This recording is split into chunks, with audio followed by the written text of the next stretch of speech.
Hello, everyone, and welcome to this month's Monero Meet. We're on with, of course, Justin. We have Arctic Mine here. We have Vic, and we have Scott. So many things went on in the past month. There's really no shortage of things to cover. Monero went through its upgrade, which we were on live during the last chat, but then there was a whole host of other things that happened later on in addition to that I'm sure we'll cover.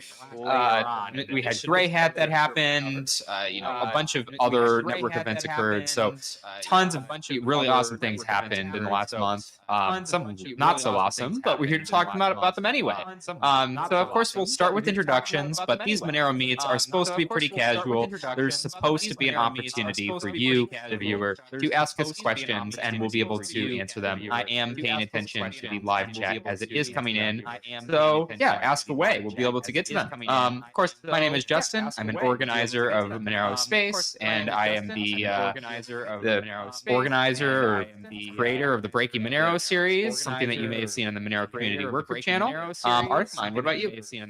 I'm Arctic Mine, that's just quick about this. I'm a coaching member, and I'm also involved a lot in scaling in Monero, making sure that people actually use Monero. That's kind of my focus. So it's great technology, just make sure lots of people can use it. Awesome. Okay, thank you, Arctic Mine. Vic, what about you? Hey, thank you, Arctic Mine.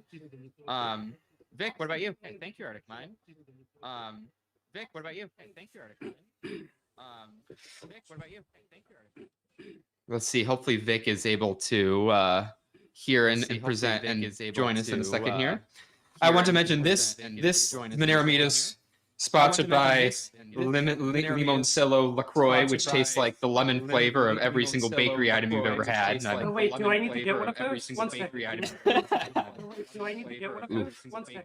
Yes. It would be funny if we all just agreed, we could probably do this with Barolo, but imagine if we all just had like the same drink going on and we're all just taking exactly timed drinks of everything.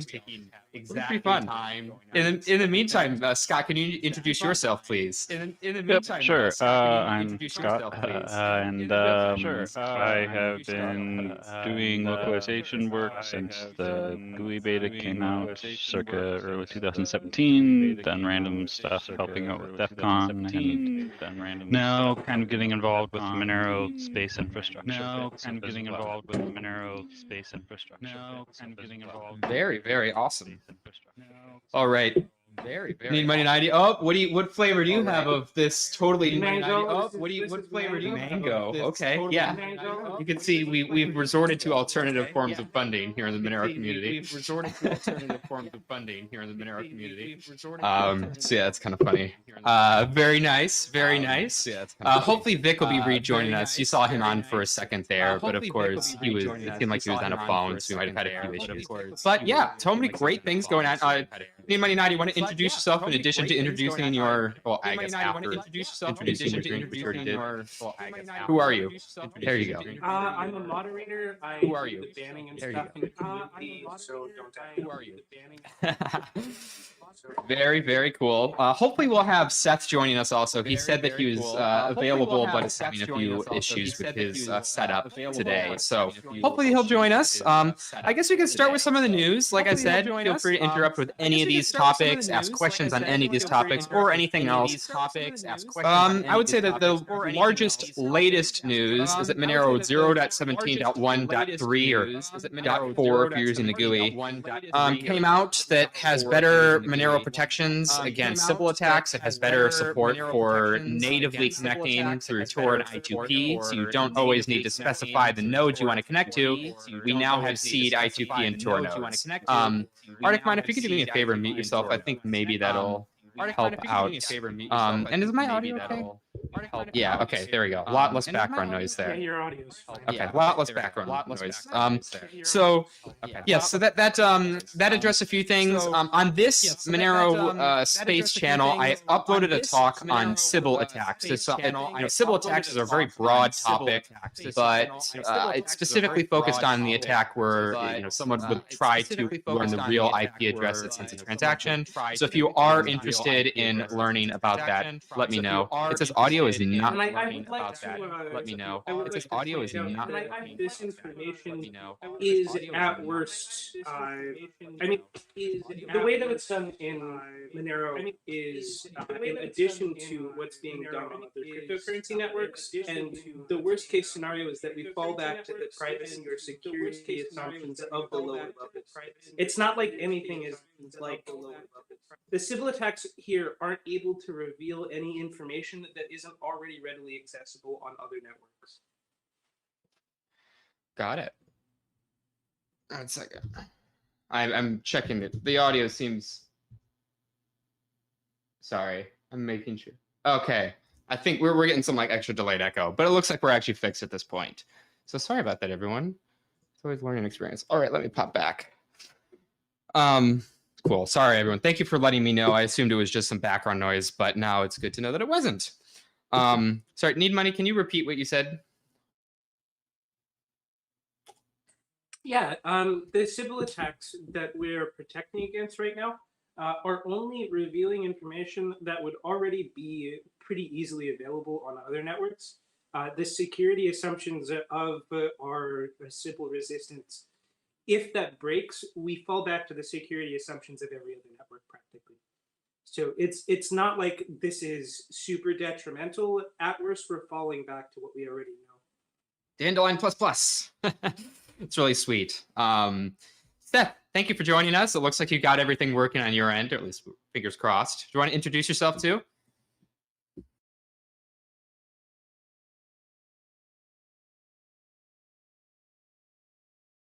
Seth. 1 minute. Okay. He's figuring it out still. All right. Other awesome, I guess, no, this is actually very not awesome news. So we had the last Monero Meet during the actual time of the original hard fork. But of course, there was another one in order to then make it so it had to be CLSAG only. Now, on October 18th, there was an issue where 2 transactions of the old MLSAG format made their way into a block that they probably shouldn't have. And as a result, all the nodes at the time were like, sure, it's all cool. These are valid transactions. They're approved here. All good.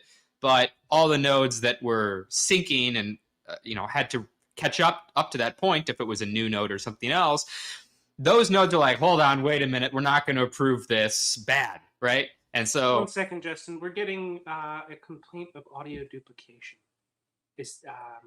It looks. Is that my? I think it's fixed at this point. At least as far as I can tell, it's fixed. There was duplication earlier. I think it was capturing a local playback on the same machine. So, but yeah, it was an issue where there was a split in the network where new nodes couldn't keep up or couldn't catch up. So later that day, there needed to be a hot fix update that came out that basically grandfathered those 2 transactions in, since they were still valid transactions under the old format, and going forward only CLSAGs will be included. So that definitely sucked, but at least no exchanges went down, no wallets, any node that was running at the time didn't stop working. So it could have been worse, but also, let's be honest, it also still did suck, right?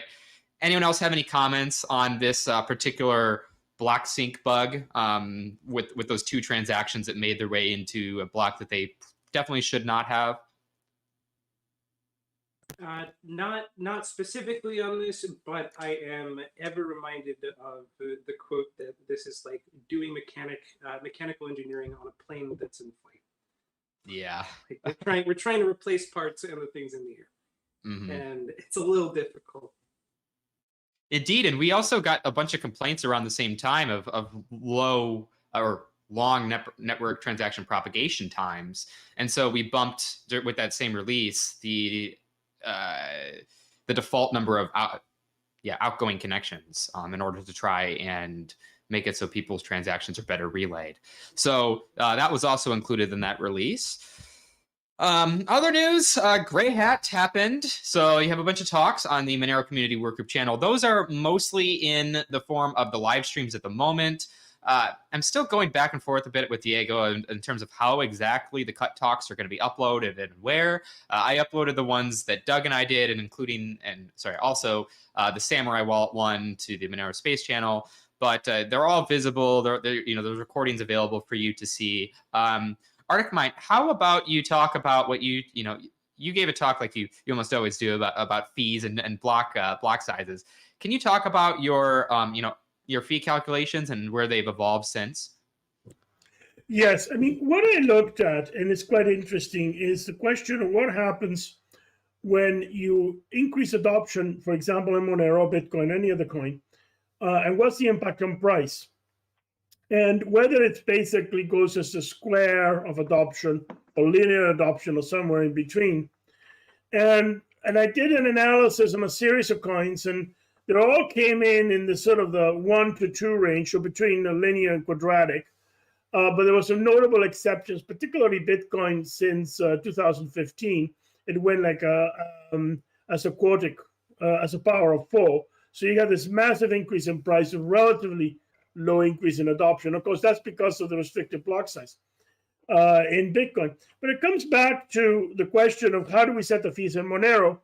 And right now what we're doing is we're saying, well, as you increase the block size, we lower fees linearly. And according to the protocol in Monero, you can actually go as far as quadratic and still be able to mine and expand the block size at a lower rate. And that's kind of one of the things that I'm looking at, because eventually what will happen is if the adoption increase is big enough, and I'm talking, say, comparable, say, above the adoption of currently the adoption of Bitcoin, then what would happen is that the minimum fee is significantly above the minimum amount that you need to actually mine a transaction and expand the block size. And what that does is it does create a perverse incentive under certain circumstances that a miner can say, well, the nodes have priced themselves out of the market, and we'll take the transactions directly. Now, if the growth, which has been in Monero, is about the exponent is about 1.6, somewhere in that range, what could happen is essentially is that the minimum fee becomes way too high. And then there is this perverse incentive for the miner to take transactions directly. So that's the issue that I was looking at. The other thing that was a long question, because I've been looking at the fee question for a while on this, was issue 70 in MRL. And that can pretty well be addressed, I believe, by changing basically having the long-term median being the minimum, the penalty-free block size. So that can help with that. But the point that I'm grappling with is this question of fees versus price, because ultimately what you're trying to do is look at, well, how is the market going to respond? I mean, are we going to see a linear response, or are we going to see a quadratic response? And that's really a market behavior question. I mean, if the adoption in Monero goes up by a factor of 1,000, does the price go up by a factor of 1,000 or a factor of 1,000,000? That's the question, basically, that comes down to, or somewhere in between. And that's a market question that is very hard to predict, or impossible to predict in reality. So that's kind of what I'm looking at, fee modeling, how to do the fees. That's the point that I'm looking at right now. So yeah, that's an interesting element there, and I expect to have something out. I mean, on the formula, the most likely scenario would be a hybrid approach where some fees scale as the linear as they are now, and some scale quadratically. So it would basically allow the market to choose the fee level that's appropriate, because that seems to be the safest approach that I can see at this point in time. Mm-hmm. If people are interested in participating in this fee discussion, how can they do so? Well, I mean, there is right now there will be there's an MRL topic, which is topic 17. I'll be posting in there, so that would be a really good place to comment on that, because that's where I'm going to be posting a lot of these results. It was related to a different problem, which is stability of the actual the fact that fees can drastically increase. And it's been there open for a while. So there's an open MRL topic right now. It's issued 70 in the MRL. So that's a great place we could sort of have a further discussion on the issue. I will be putting my results and recommendations there. So that could be a great place to comment on it. I just shared that in the chat. We had a question that came in saying, would an audit have caught the sync bug that happened on October 18th? I mean, if we had like an audit of the code base and every single change, perhaps ultimately what happened was there was a check that was not included and should have been that should have prohibited those MLSEG transactions from that specific block, and they just were not excluded. I think the assumption was that they just would not be coming through after that long lag time. The assumption was that they would be using CLSEG at that point. So that assumption is obviously incorrect, and going into the future, there will be checks to make sure that if the transaction type changes again, then there'll be more rigorous checks at the time of the specific hard fork block. So, can you hear me? Okay. We can, Seth. Want to introduce yourself, and then Vic can go afterwards. Yeah, sure. So my name's Seth Simmons. I'm pretty active on Twitter and on IRC/Matrix, whichever kind of chat version you choose with Monero. Just trying to educate, learn, and help out where I can around Monero. I did want to comment real quick on that bug that happened over the hard fork. Just one call out. I don't know if anyone said it yet, but the best way to catch that kind of thing is to have more people jump in and test when we're doing hard fork testing, release testing, that kind of thing. So anyone who's handy with, especially CLI, so you can test out more of the daemon and CLI wallet stuff as part of the release. But even GUI, the more testers, the better. If we had had more testers, maybe we would have caught it before that happened as well. So just an important call out, but that's a way that anyone with basic CLI knowledge. Would that have been testable? Would that have been testable in testnet? I think so, as long as we had testnet. We could have only caught it at the border, between the hard fork or not, because this was specifically the transactions that were stuck in the mempool. Yeah, it would have required, your audio is breaking up for me. I don't know if it's breaking up for everybody, but that would have required more people sending transactions or spamming transactions around the hard fork itself, which we could have done in testnet. And that may be something that we want to do in the future.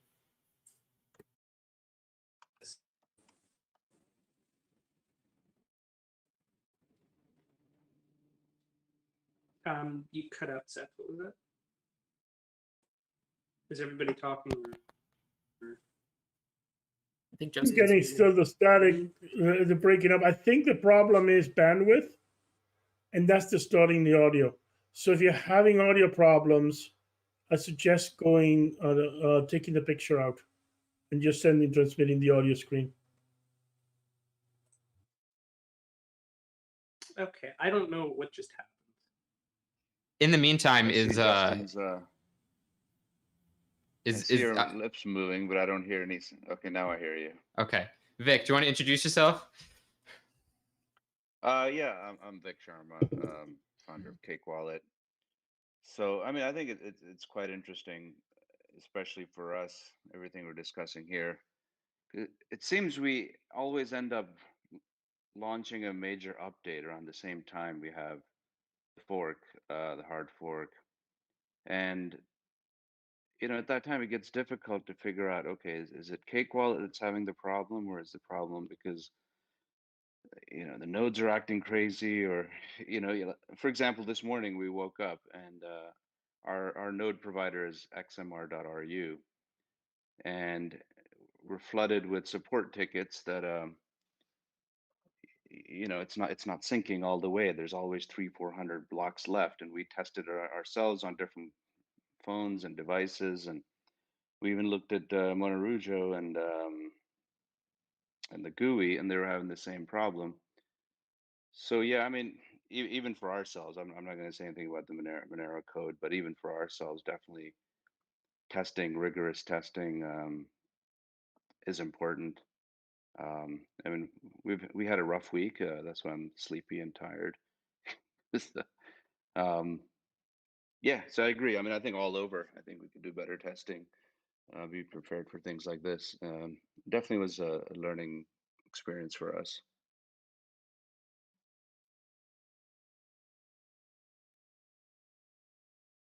Justin, your lips are I moving. can't hear you.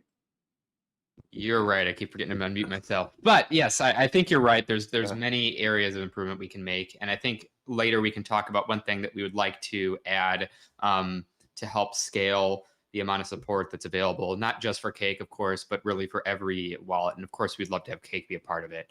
But before we do that, Andres, can you introduce? Just for Cake. Yeah, just for Cake. We're going to build up support just for Cake, just for you, Vic. I just wanted to make a comment on this. The issue that occurred that I think we need to look at is the question: is if a transaction is created, how long is can it be before it can be broadcast?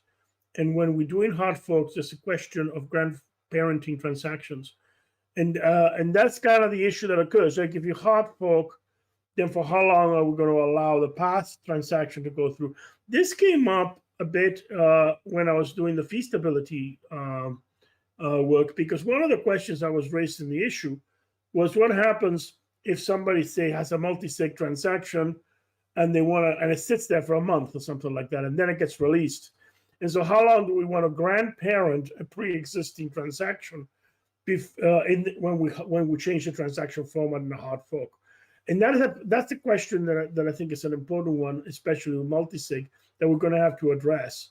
And it's more like a design question, like okay, so we're going to go to CLSAC. How long are we going to allow MLSAC? Now, originally, when we did when we went to Ring CT, there was about a 6-month period where both types of transactions were allowed, and essentially it really died really fast. So that is what was done then. It used to be the old theory that the hard fork would be valid for 6 months. So maybe we need to return to something like that or a longer period of time, because of the multi-sig. So that's the point that I like raise about this particular bug, because that's essentially what it is. It was a valid transaction was created and then went into the mempool. Those that have seen it in the mempool, they knew it was fine because I'd already approved it. And the nodes that had not seen it in the mempool just saw the block, then got stuck. And that's basically what occurred. So there was this disconnect between the actual verifying a block has already been mined. And if you had seen the transaction in the mempool, then you were fine because you've already approved the transaction. But that's where the disconnect occurred. So it was this delay element. Anyway, that's just my comment on it. I think we need to think about how long are we going to grandparent transactions when we hard fork from a broader perspective. Got it. All right, Andres, what about you? Introductions. Who's this guy? Andres, part of the Monero team, Monero workshop. It's a bit quiet. I need to turn him up. Is it better like this? Hello. It's still a bit quiet, but we can hear you. Anybody else getting it quiet? Okay. Yeah. Like this? You can hear you. Okay. I'm a part of the Monero team. My name is Andres. We also had quite a fun week with support, we can say. It wasn't anything out of the ordinary. I mean, in the order of the problems that we have regularly, because node issues were already the number one support aspect that we need to solve. Since in Monero we traditionally choose a model where you have no pre-install nodes for decentralization and trying to make a fresh scan for new users every time they install the wallet from public nodes all around them. That gives out a lot of control from our side to know where they are connecting to or which kind of nodes are appearing there. So the most usual troubleshooting that we have to do is nodes. Try this node, try this other node. Transactions that were made but they were not made or don't appear, and where's my money?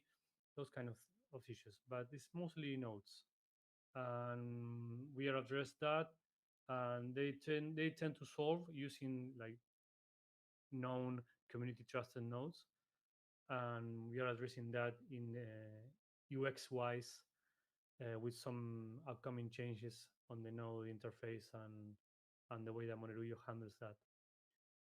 Soon to come. I like the startup screens that you have. Those are pretty dope. Thank you. Yes, the tricky thing is that if you don't install it from scratch, most installs you won't see them. The bad thing is that people keep that's the second I mean in the ranking of issues is the second one is passwords and seeds, and since Monero uses the current install together with the secure element from the phone to generate the famous crazy pass, the very secure password. Every time that someone has a problem and decides that it's better to uninstall the app and install it again, it's surprise, your chosen password doesn't work anymore. So where's my money again? Which is something that I'm sure Vic understands, because for everything That's my favorite support ticket. Where's my money? You stole my no money. other detail. I'm gonna Where's my sue money? you. Yeah, that's the icing on the cake. The threat of a lawsuit. I suppose that it's something that is industry-wise, or industry-wide. I mean, for a cryptocurrency wallet, that you get either 5-star rewards or one. It's either best wallet ever. I love you guys. Financial privacy, whatever, or 1-star. Where's my money? I'm gonna kill you. That's Like too that. true. I mean, We just need to look at the reviews in threes. general. We have no threes. I tweeted about this. Was that Vic? I tweeted about the review thing.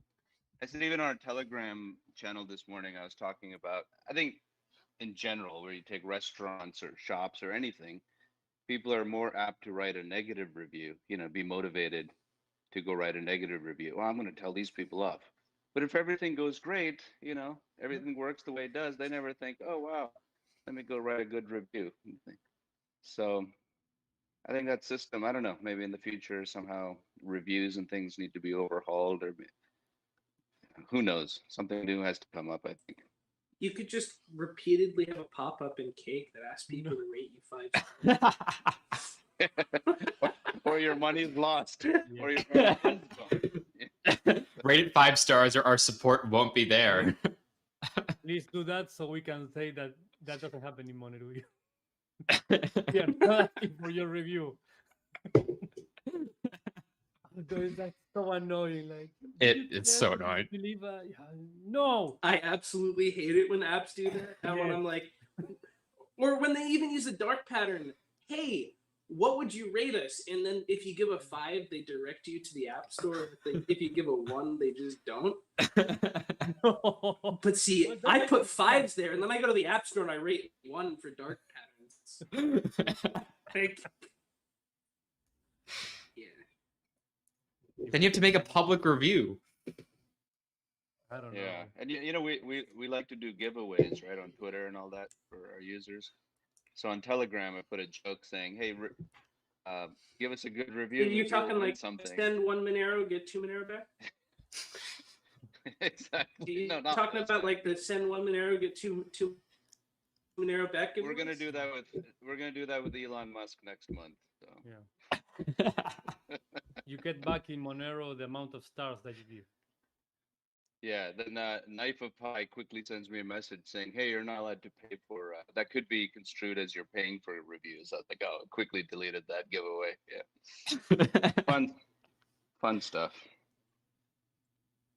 It happened. So, It happened once in Monero history at the very beginning. The first. I think that was the first version had a link for the donation. We did too. Yeah. Yep. Yeah. No app store for you. Yeah. Hey, maybe somebody can explain to me and whoever else is listening, what happens? What accidental fork? How does that happen? How do you avoid it as a node operator? I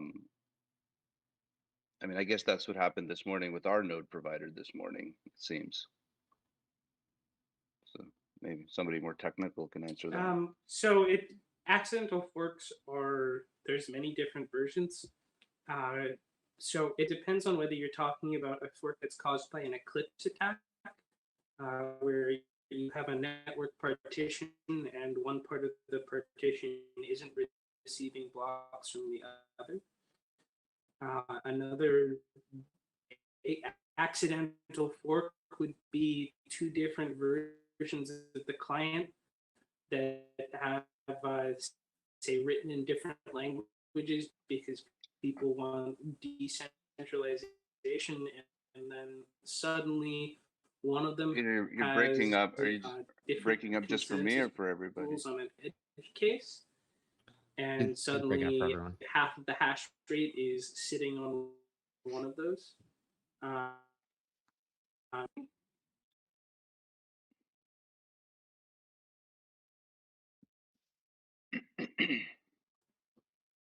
Hello? Hey, you're back. What happened is you were breaking up. I think it's your. If I had to guess, it's probably your CPU. But yeah, Seth, do you want to continue that answer?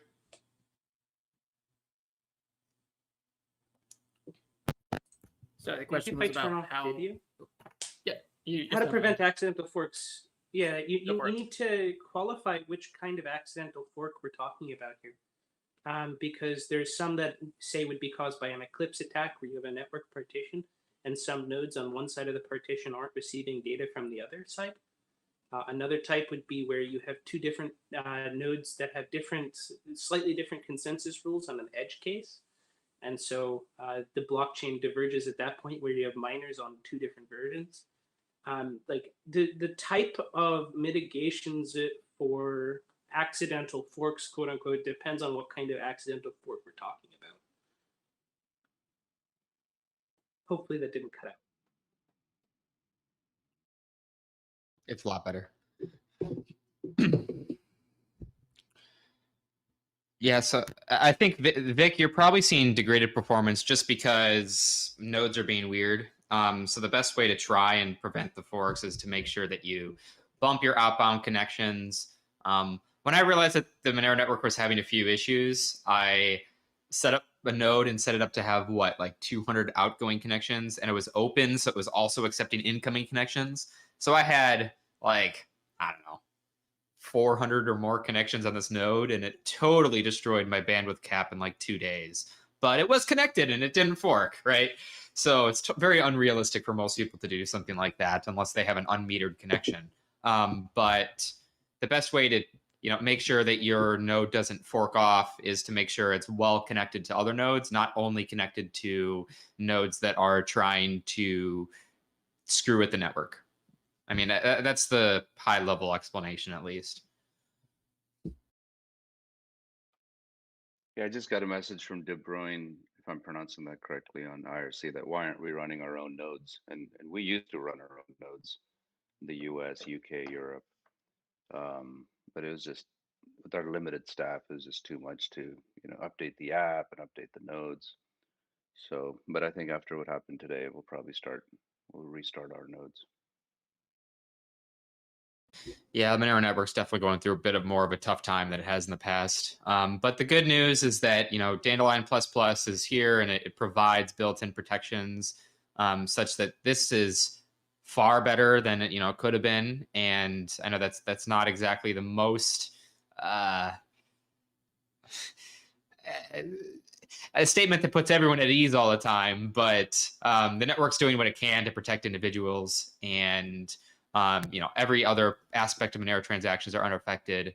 So, it's an open network. We're going to have threat actors that are going to try and mess with it. So we need to fight back. And it seems like that's what the community here is basically doing. Like, if you have the ability to run your own node and you're not a malicious actor, run a node, get some connections up, and help contribute back. That way you're helping fight against these people that are out to try and do harm to the Monero network, and ultimately are not succeeding very much. They're just causing a bit of annoyance here and there, which sucks, but that's kind of what it is.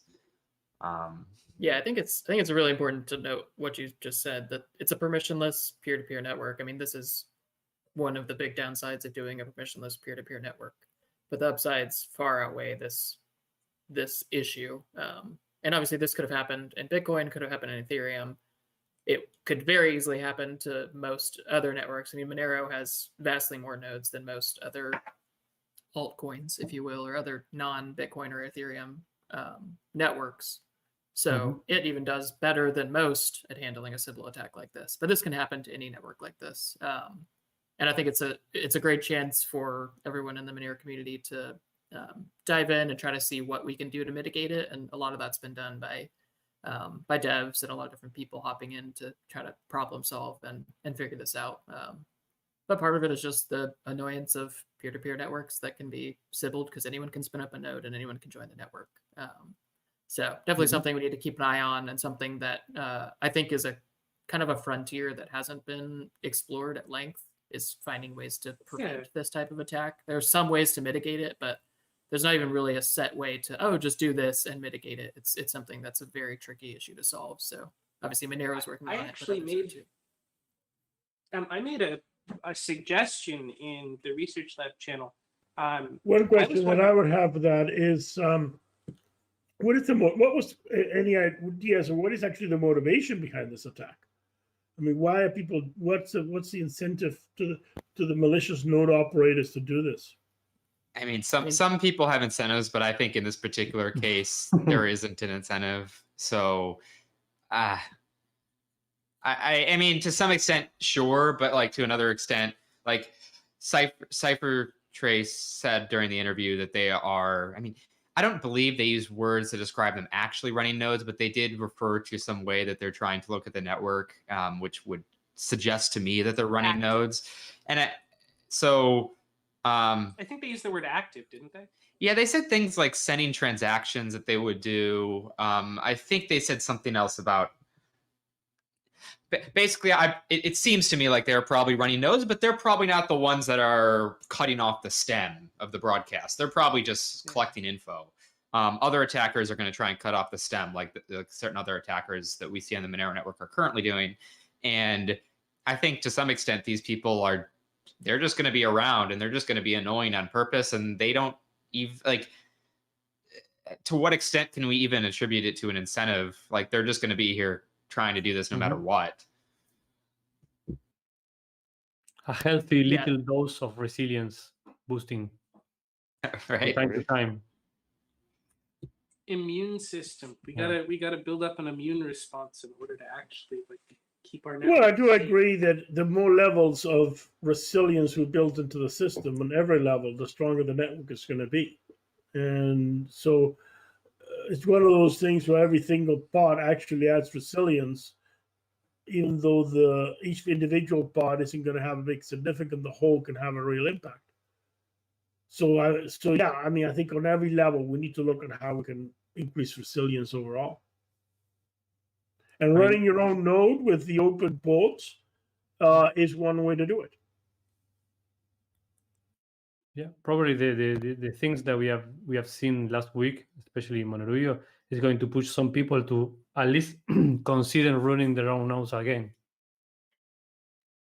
Or at least tempt them to check it out and see if it's possible, if it's cheap or easy enough.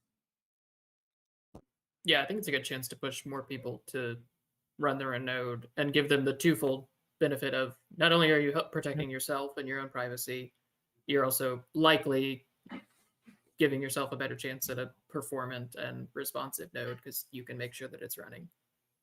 But also, like mentioned, you help the network. If you're able to open the ports and punch the hole in your firewall to let peer-to-peer connections in, you help to prevent this type of attack, or to mitigate it, not prevent it, but mitigate this type of attack on the Monero network as well. So it's important for both those reasons. And I mean, with pruning, there's not really a reason not to run a node at this point. It's not really that resource intensive. It's pretty straightforward. And with pruning, it's only like 30 to 32 gigs right now of disk space. So it's definitely something I would highly recommend anyone do. And there are lots of people who will help you set it up and troubleshoot issues that you have. So I will say the one thing I'd like to see is a very simple, either part of the GUI or maybe a distinct part of that, just a very simple app that you can run that runs in like the toolbar task tray, that kind of thing, that runs the Monero daemon all the time, starts on boot, and gives you a quick readout of status without having to like run the whole GUI or without having to use the CLI.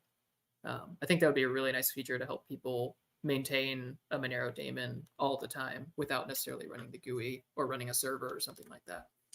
What about this, Seth? Bundle it with I2P0. So you got that UI for I2P0. Might as well just have a little extra tab for, Monero D, and then boom, now you have Monero over I2P.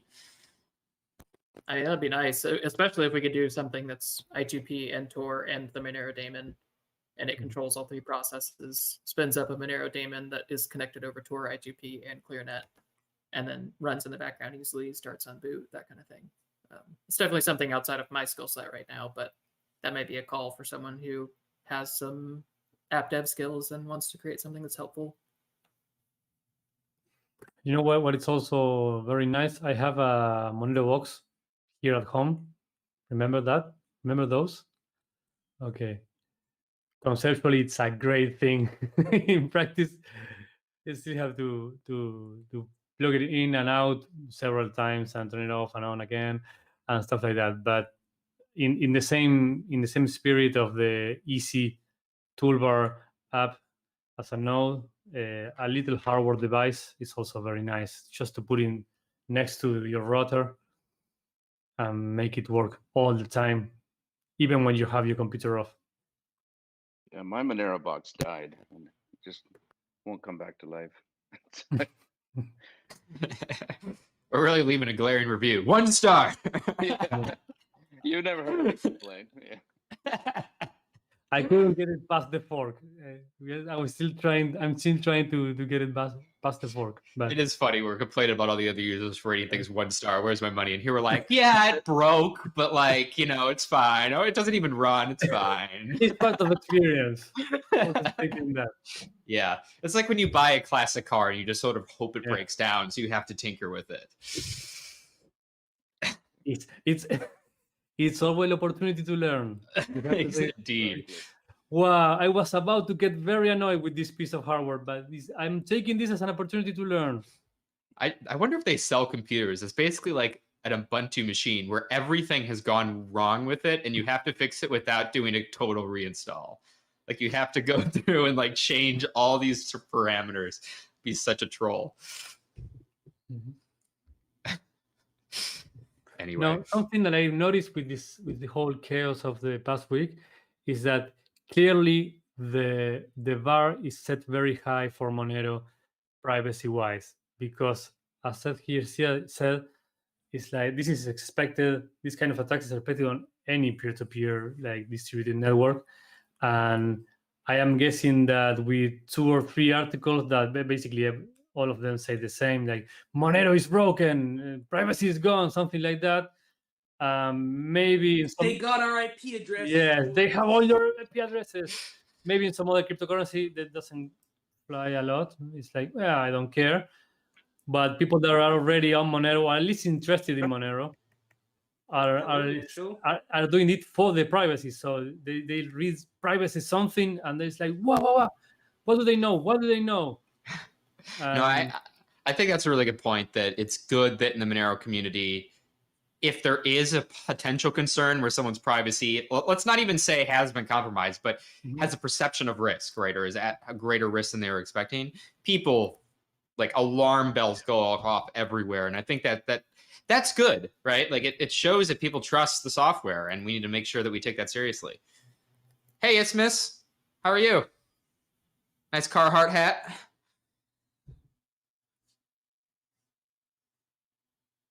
He's frozen.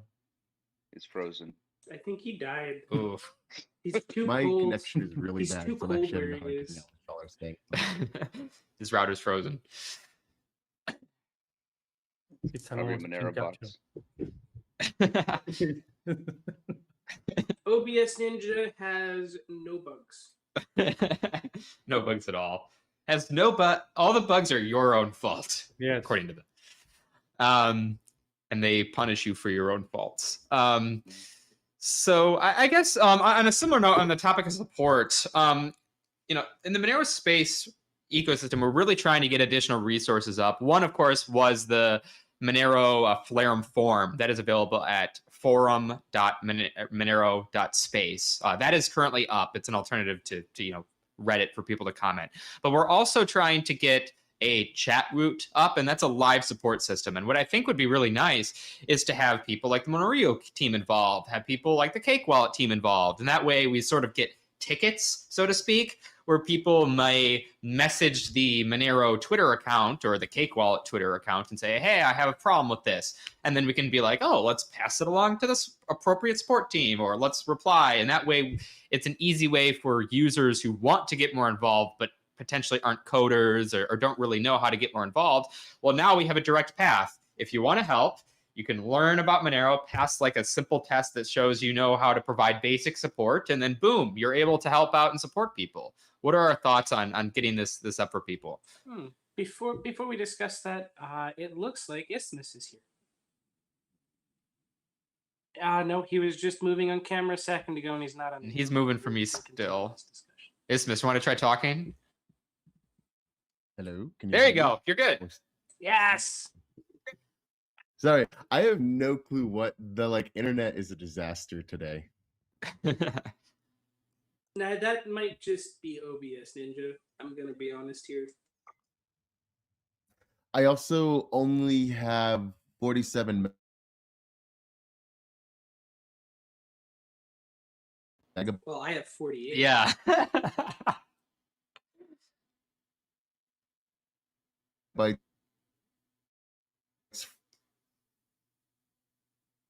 Free on my hard disk, which is to impact things. Yay, technical issues. Doug was having some problems with things jumping around. It might be easier if you just turn off your video, Mitchell. That might make it more reliable. But yeah, any thoughts on the support thing? Hopefully Mitchell will keep joining us. So I've never used Chatwood before. Does that have any kind of mobile app or something like that makes it easy to not be at a computer but provide support? That's a good question. I think I'm sorry, what's it called again? Chatwoot. They have a really interesting history because they started off as this company that was making proprietary software, a competitor to Intercom and the like. And then the company was not successful. It didn't get enough money. They shuttered doors. A few years later, they're like, well, we have all this code sitting around. We might as well make it open source for the community to use. And then it started getting attention because now there was an open source chat service people can use. And then now they have a company again that provides support for their own open source software. So it's kind of funny how it loops its way back around. I think they have a test app, but I kind of need to look this up. Let's see.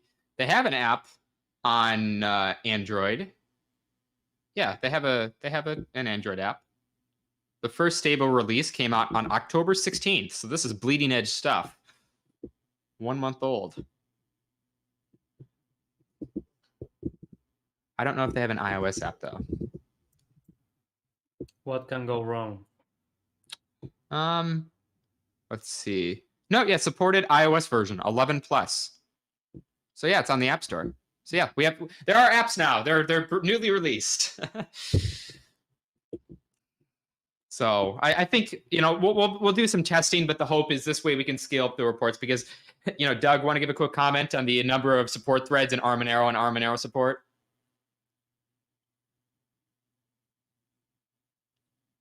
Oof, does Need Money 90 not here? No. Looks like he's not. But we've had quite a few support threads in. He's checking support tickets as a comment that came in. That's pretty funny. But yeah, I think that's definitely something to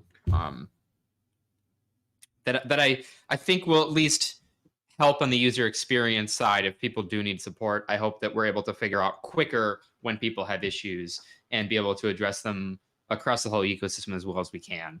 So that's something we're trying to do. I get the occasional thread support requests that come through from the core team. They're directed at the core team. Most of the cases, what I've done is I send them to Monero support on Reddit. And now we have another tool, another place where you can send the support requests. But that's basically the sort of thread line that I have seen. I mean, you can't help them all. Sometimes I'll get messages on Reddit saying, hey, can you help me with this? And if it's like a general connection thing, usually I just have to respond with the subreddit and be like, can you please post here? There's just so many requests. So I think it's good. I mean, it's indicative of the number of interests. I want to quickly share some stats just on like the number of Monero transactions, right? A year ago, no, I guess a little over a year. So actually, let me start over. On November 6th, that is the all-time high of the number of Monero transactions. There were 21,287. A year ago, there were only about a third of that at 7,732. So part of the growing pains we're seeing here is just based off the substantial number of users that are now using Monero for the first time, combined with someone that's trying to mess with the network. And so they kind of create this whole wave of everyone needing help at once. And so I think it's important that the community is ready for further growth because it doesn't seem to be slowing down. So, but overall, obviously, that's super, super dope is that the community is growing just so significantly. So that itself is a good problem to have. Sadly, the other problem also still exists, and there's no real way to completely avoid it either. Any other major? Go ahead, Andres. No, I was going to ask you. The idea with the chatbot system is that you have like a centralized support place for Monero, and then don't say that word. You're right. You're right. Special magic place to have support from Monero, and then when and then people get redirected to every particular support place. I mean, that's one idea. So like if some like imagine if you could just message the Monero Twitter account and say, hey, I need help with this, and we can get you support for whatever app you're using. Yeah. Like I think that'd be pretty cool. And I think like right now, what I think we need is that you want to decentralize both ends. So you want to have multiple channels for collecting the support requests, and then multiple places where they can go. So you don't just have one place to go. You have like 5 or 10 different places, but then you can coordinate them. And that provides decentralization and also redundancy. Yeah, this way people don't need like a Reddit account in order to get support. Well, the fundamental thing you get into with is that you should not have to enter into an agreement with a third party in order to get support. Now, you think about that, that's actually not easy to do because of a lot of the social media channels and communication channels are generally proprietary. Not all of them are, but a fair number of them are. So you have to sign someone's and agree to someone's terms and conditions, basically. And so if you diversify it enough, then you don't create a single point of failure. So you may have the choice of which route you want to go. So different people can then have different choices of what particular avenue they want to proceed. So you might want to say yes to Reddit and no to Twitter, or yes to Twitter and no to Reddit, for example.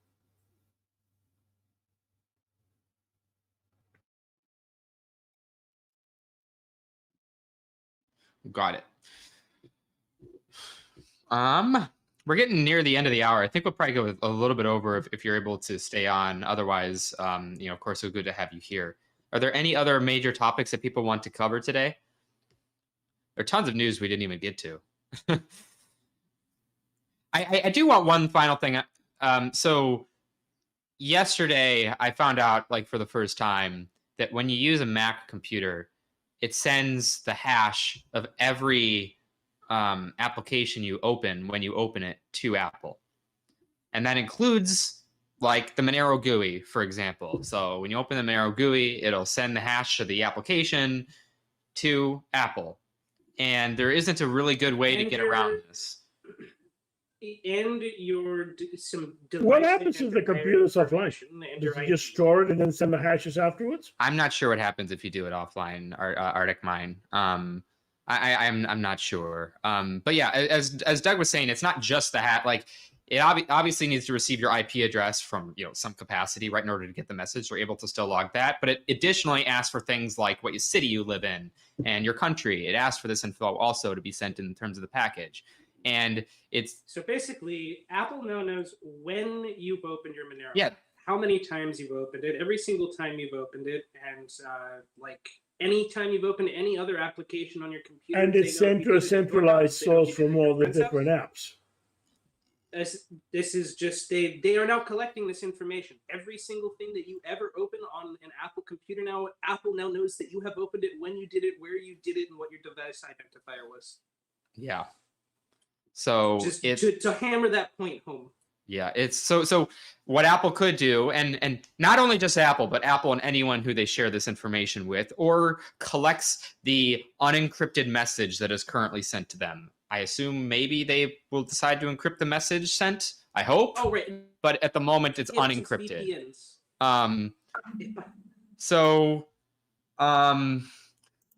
Yeah, it means that Apple effectively has a list of everyone who has opened ever Monero on their device. They know device, I mean computer. They also know like when you have opened it on the computer. So if you open it only to send transactions, like you open it and then send a transaction, like there's a pretty high degree of correlation if you're able to especially do that for several transactions. Like there's actually quite a bit of information. And it's not just Monero that's a problem here, right? Again, this isn't a Monero specific problem. It's just something that many of the Monero community are worried about. Like it works with Bitcoin wallets.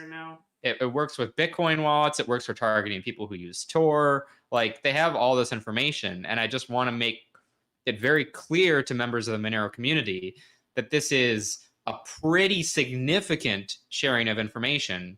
And there isn't an easy way for you to disable it. It is easy. You just get a new router, install a different operating system on it, and use that to filter to the router. And only stay in your home network. And only stay in your home network. Do that. No, I think it comes down to this fundamental problem that if you do not control your end device, you have no privacy. I mean, it goes back to the question. I hate to come back to this that I got asked in Kiev at this panel. And it was about the Ukrainian Kgb. And it was, how do I protect myself with Monero from the Ukrainian Kgb, specifically? And my response at the time, and this was 2007, at the end of 2017, was, well, you've got to have control of your endpoint device. And that's the fundamental problem here. If Apple has control of the computer you're running Monero on, then you're not going to have any privacy from them, and they're going to be able to take all this information. You have to have control over the software, which basically means, at the fundamental level, a freely open source operating system primarily. The hardware, yes, I know it's a bit more of an issue, but that can be dealt with. But ultimately, you have to say no to proprietary operating systems. That's what it comes down to. Scott, can you jump in? Can you jump in here and give your thoughts? Yeah. Well, I mean, I think Arctic really hit it on the head. But yeah, it's really, and that's kind of, I think it was the last talk. I was really like, of the things we're looking forward to, I was particularly excited for like Linux-based phones starting to get released, the Pine phone, the Librem 5, and so forth, because it means that there are actually phones where you actually own the operating system. But I think to Need Money's point, probably, I mean, I would hope that most people who care about privacy probably have either like a Pi-hole or like AdGuard Home, or the routers running OpenWRT where they can relatively easily add the Apple endpoint that's being sent to, and just block it out completely. Although I don't know why. That is not assumed to be easy for anybody. Well, I mean, I don't know. I feel like Monero is like a relatively technical crowd. I mean, like Scott, it's one of those things where like, what if you like want to work from a coffee shop? Yeah. Exactly. I mean, right now, well, To me, it begs a certain amount of like questions of like, if you care about privacy, why are you kind of using operating system like, you know, Mac OS or whatever it's called for the PCs that, you know, you don't actually own. But yeah, we had a question that comes in. So Scott, you may know the answer to this. I don't know if anyone else knows. Chime in. They asked, is Windows 10 worse than Mac OS in terms of privacy? My understanding. After the Big Sur update, no. OS X is actually that's as far as I understand it too. Like Windows 10 by no means is the type of OS that like has your back in that way, right? But no, it isn't. There's a difference between being able to I have a comment on this, and it's an interesting one with Windows. If you take the last 30 years, starting with Windows 3.1 and Windows 3.0 in 1990, and you work your way to 2020, every single version of Windows has taken away privacy from away from the previous one. So every single new version has tightened something at some point in the system. And this has been so it's like cooking a frog slowly and turning the temperature bit by bit. That's exactly what's happening with Windows. So if you look at Windows 10 is slightly worse than Windows 8. Windows 8 is worse than 7. 7 was somewhat worse than Vista. Vista way worse than XP. XP way worse than 2000. 2000 was somewhat worse than NT4. And you go all the way back, and every single one of them is worse than the one before it. So that's it's a slow process. And the same is true of Mac OS. I mean, Apple devices have slowly been doing the same thing. They've been tightening the pressure.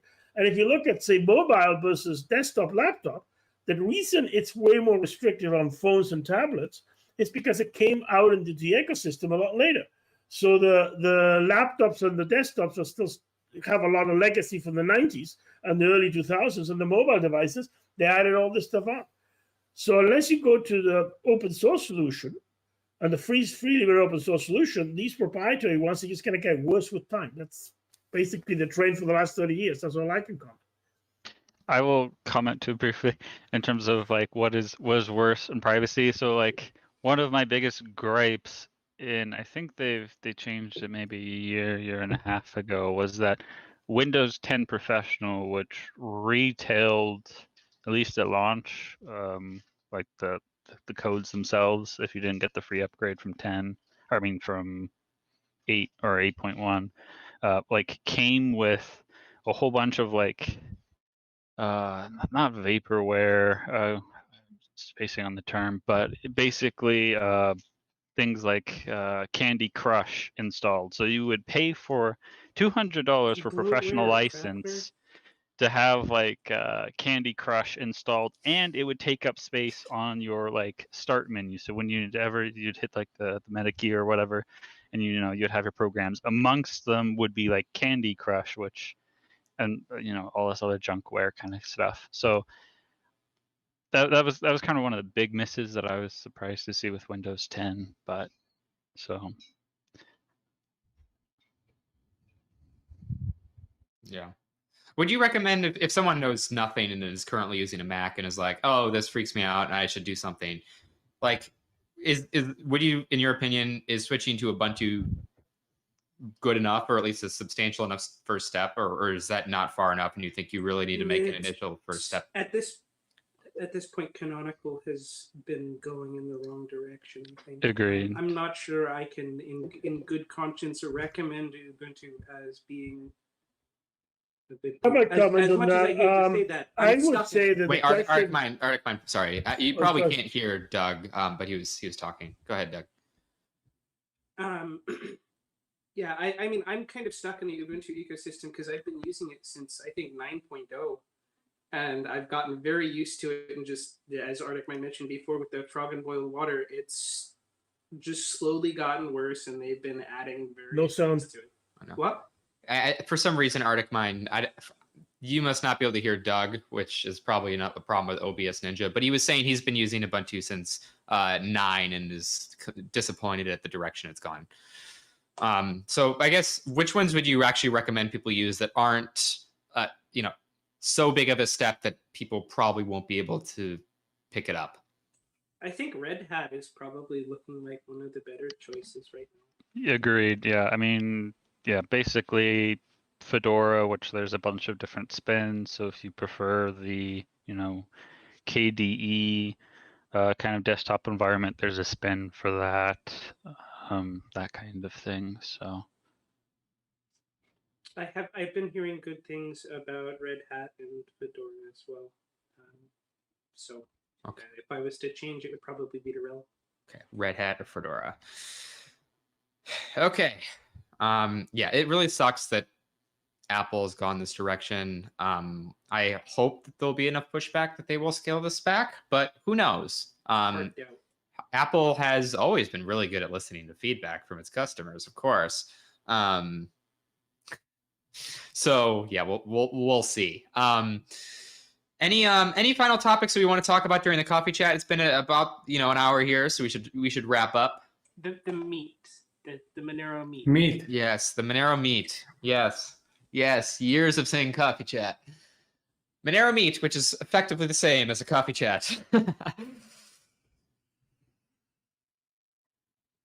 All right. Well, I think that just about covers it. Yeah, I mean, there's tons of other news. If you want to check out other things, of course, check out the Monero Space forum or check out Reddit. Tons of other stuff. One thing I do want to say real quick, the Monero TV.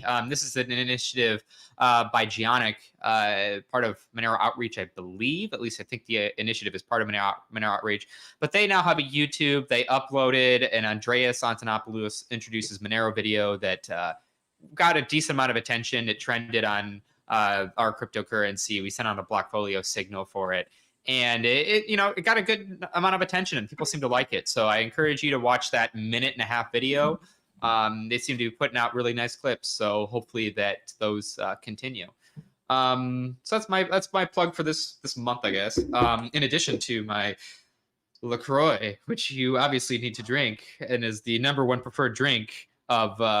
I'm just kidding. We're not actually sponsored by LaCroix. And now for a word from our Exactly. We're not actually sponsored by LaCroix. I'm just making fun of the sponsorships. But if LaCroix is listening to if LaCroix is listening, I already drink your stuff all the time. Same with Bubbly or Sanpal or who else? Topo Chico. I mean, just got to run down anyone. Contact us. Yeah, Contact let us know. Let us know. We might be more open compared to some other brands. Okay, obviously I'm joking. So yeah, we'll catch you in the next Monero Meet. Thank you for coming. Sorry for the issues earlier on, but you stuck through it like you always do. Resilient Monero community. Run your own node. Let's make the network better. Catch you in the next one. Bye. Bye. thanks.